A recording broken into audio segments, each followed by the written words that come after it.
certeza. Então, a gente está aqui para conhecer um pouco mais da tua vida. A gente te conhece como secretário de comunicação de vários governos, né, como diretor de vários órgãos de imprensa, mas o cidadão, não como o José Osmando, né, como ele é da onde, né, porque aqui a gente entrevista alagoanos que a gente acha e de repente o cara diz, não, eu não nasci em Alagoas, mas eu me... Então, o José Osmando é de onde? Vamos começar por esse comecinho que a gente sempre começa aqui.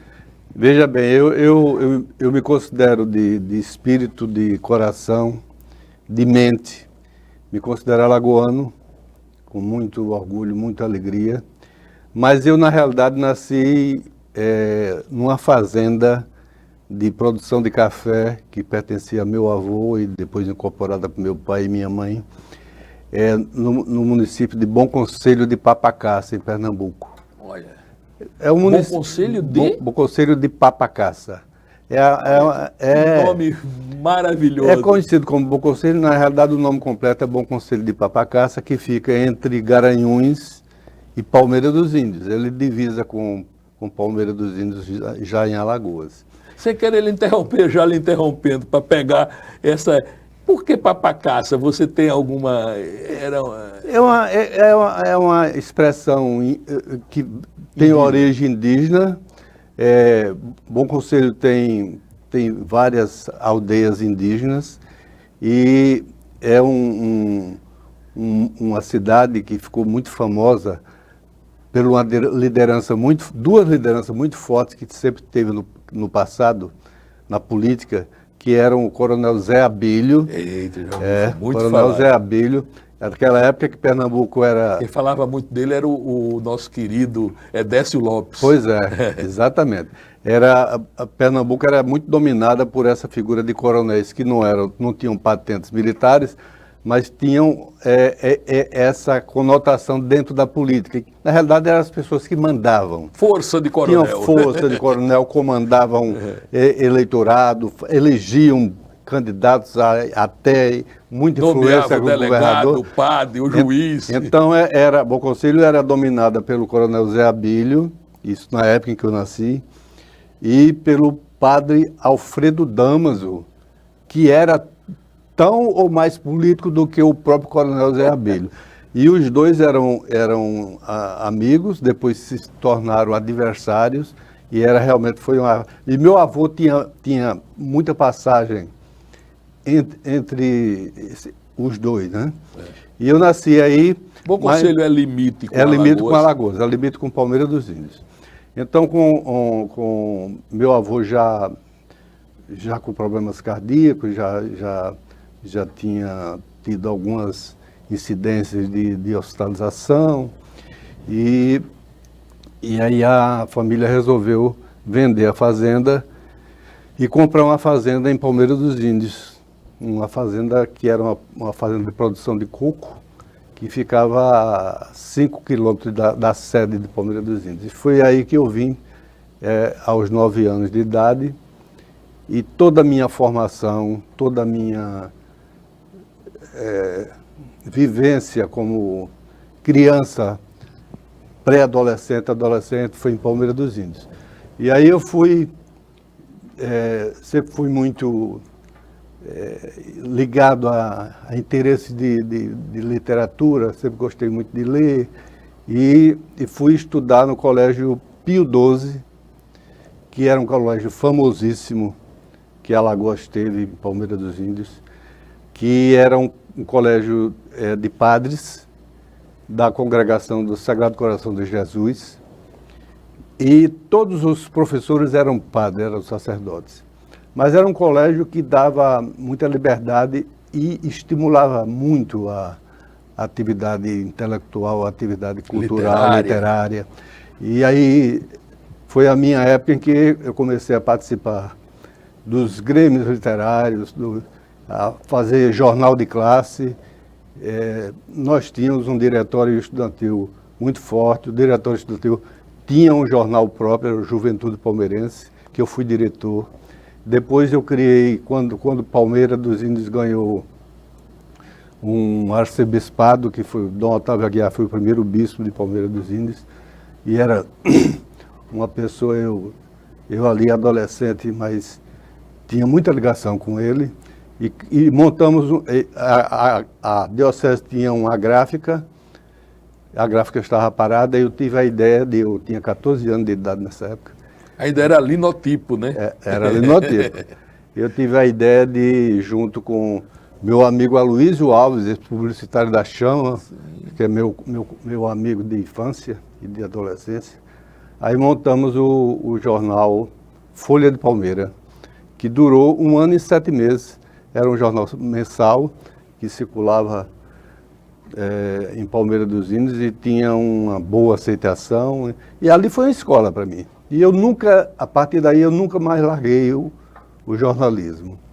E abracei o jornalismo como a minha opção de vida.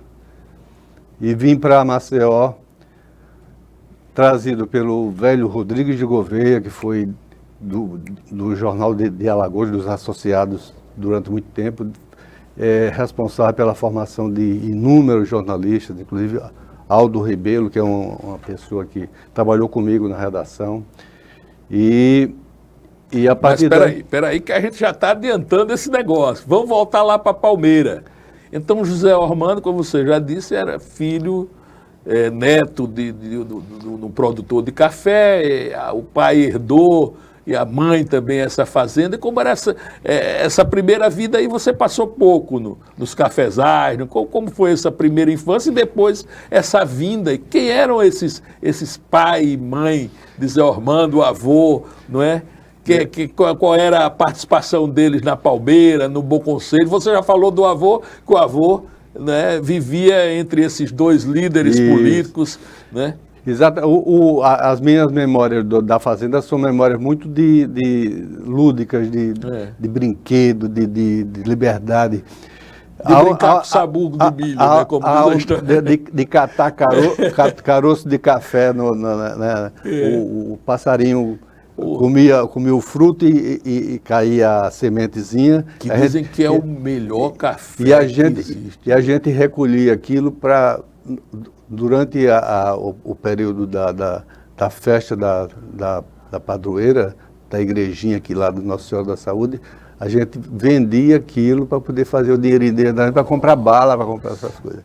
E as minhas lembranças são muito de arranhões nas pernas, de correr no meio do mato, de arranhar a perna Descobrir ninho de galinha que bota pela... Exato. Foi Ô menino, descobre onde essa galinha está pondo. De montar a cavalo, de tomar banho de açude, essas coisas que a gente faz muito. Aí vem para Palmeira.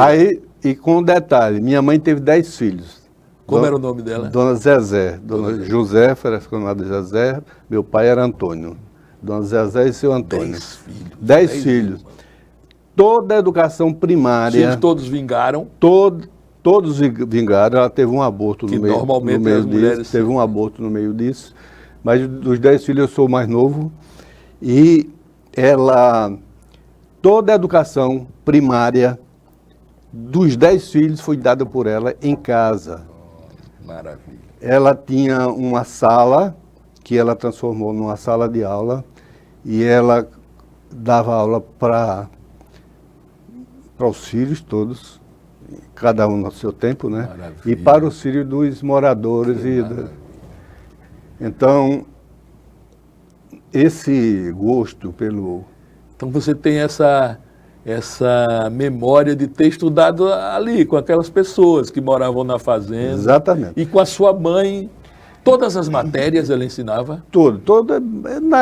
Ensinava matemática e português. Então a gente ia para o exame de admissão sabendo bem matemática e português, que era o passo para você entrar para o ginásio e a partir daí... E aí era uma vitória dela, né? Quando cada filho...